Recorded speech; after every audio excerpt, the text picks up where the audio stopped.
If you're trying to improve force production and internal rotation, jump training is an important way to get gains in that domain. But the problem is that most people don't know where to start. That's why I've decided to bring Matt Casturo from the Movement System to help us talk through where to start with jump training and how to progress along the plyometric continuum. Let's go ahead and dive into it. When it comes to deciding where to start with plyometric exercises, there are two primary variables that we're going to think about. Variable number one is ground contact time. How long are we in contact with the ground producing force? Variable number two is momentum. The amount of velocity you have while you're coming down towards the ground is going to determine the amount of momentum that you're carrying down into the ground. So if we're jumping and we're landing from a jump, that's going to have more momentum, whereas if we're landing on a box, that's going to limit the momentum on impact. When it comes to starting with beginners, we generally want to use longer ground contact times and carry less momentum into the exercise. This is going to ensure that we have good technique and that athletes can effectively learn the movement patterns without being overloaded in the early stages. When it comes to starting plyometric exercises, we often want to start with something like a drop freeze. This is important for a number of reasons, especially for youth athletes. Learning to absorb eccentric force is a great stimulus for bone mineral density, and it also trains our muscles really well to absorb load and lengthen effectively. This is where we load the stretch shortening cycle. So we load on the eccentric component, and then as we progress our plyometrics to also include a concentric component, that's where we're going to get that stored energy back. But we need to learn how to store energy before we learn how to actually store and release energy.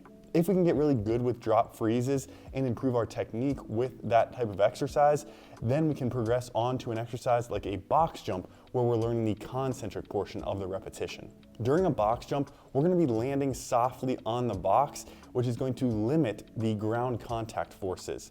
This is actually going to allow us to be able to do more repetitions in a workout because it's not quite as much impact. When coaching the landing on a box jump, there's three things you want to focus on.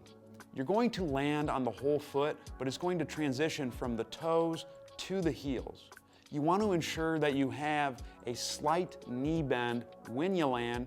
This ensures that you can absorb the landing forces. And the last thing you want is to ensure that the landing is soft and silent, which will help you take most advantage of the relaxation component of the stretch shortening cycle.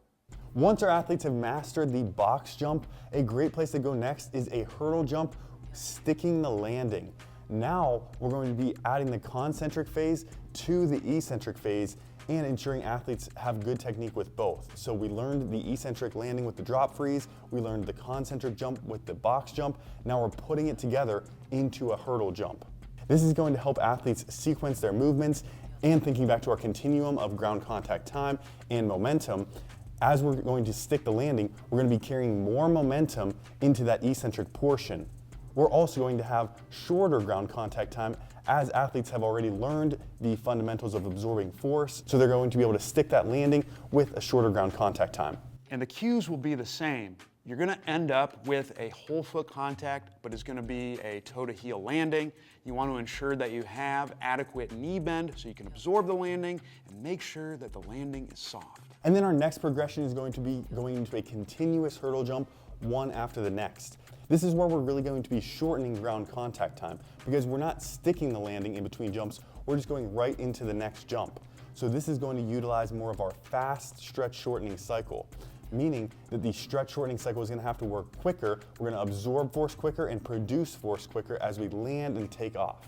As our athletes get stronger and can jump higher, we're going to be carrying more momentum into the ground also. So with more momentum, shorter ground contact time, this is going to be a much more advanced exercise than the earlier ones. With the reduced ground contact time, we're not going to use the same cues that we've used for all the sticks. Instead, we want to coach the athlete to spend as little time on the ground as possible. The cue that I like is to imagine that when you are landing on hot coals or liquid hot magma. That will ensure that the transition between jumps is quick and efficient.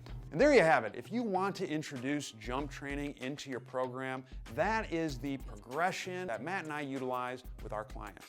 But maybe you're not ready to introduce plyometrics yet and you just want to improve your lifts. You want to make sure that you're lifting in a safe and controlled manner and maximizing your fitness gains.